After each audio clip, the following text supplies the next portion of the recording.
खजाना लूटा था और उसे किसी अनजान आइलैंड पर छुपा दिया था। लेकिन आज तक दुनिया का कोई भी खोजी या सरकार यह पता नहीं लगा पाई कि वह खजाना आखिर किस जगह पर दफन है। करीब 30 साल पहले वॉल्टर ने एक बहुत पुरानी गुप्त चिट्ठी खरीदी थी जिसमें उस खजाने के ठिकाने से जुड़े कुछ हिंट्स लिखे हुए थे। बाद में सालों की रिसर्च से यह बात साफ होती है कि उस खजाने की बिल्कुल सटीक लोकेशन और उसके कोऑर्डिनेट्स उन्हीं 3 सोने के सिक्कों पर बहुत बारीक नक्काशी से लिखे गए हैं। वॉल्टर ने अपनी जिंदगी के कई साल समंदर की लहरों के बीच उन कीमती सिक्कों को खोजने में दांव पर लगा दिए थे, मगर अफसोस वही सिक्के अब स्पेन सरकार के कब्जे में दुनिया के सबसे सिक्योर बैंक के लॉकर में बंद हैं। वॉल्टर अपनी टीम के सामने वादा करता है कि अगर यह हाइस्ट सक्सेसफुल रही तो खजाने का एक एक हिस्सा सभी में बराबर डिवाइड कर दिया जाएगा। वह थॉम को यह भरोसा भी दिलाता है कि अगर वे किसी वजह से अनसक्सेसफुल भी रहे तो भी उसकी मेहनत और कीमती समय के बदले एक बड़ा अमाउंट पे किया जाएगा। एक लंबी ब्रेनस्टॉर्मिंग के बाद पूरी टीम मिलकर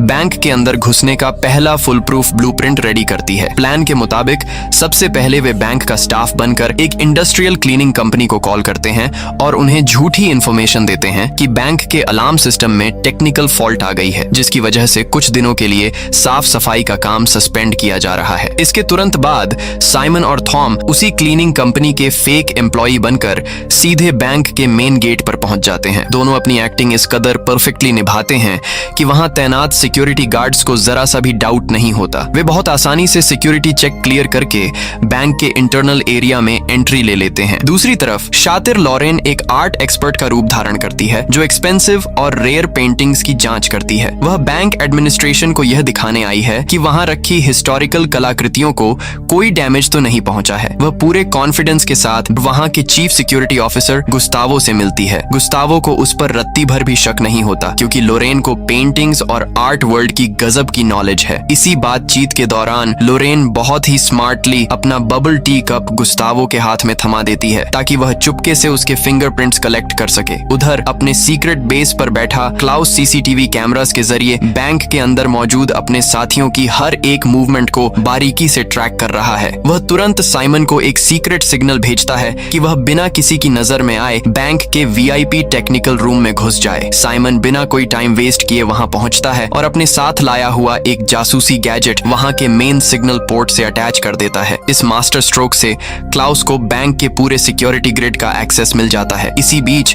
एक सिक्योरिटी गार्ड लॉरेन को सीधे बैंक प्रेसिडेंट के कैबिन में ले जाता है जहां उसे कुछ कीमती पेंटिंग्स की री एग्जामिनेशन करनी है। जैसे ही गार्ड वहां से हटता है लोरेन पलक झपकते ही अपना खास इलेक्ट्रॉनिक टूल निकालती है और तेजी से पेंटिंग को स्कैन करने लगती है। क्लाउस इस दौरान एक बहुत बड़ा रिस्क लेता है। वह कैमरास की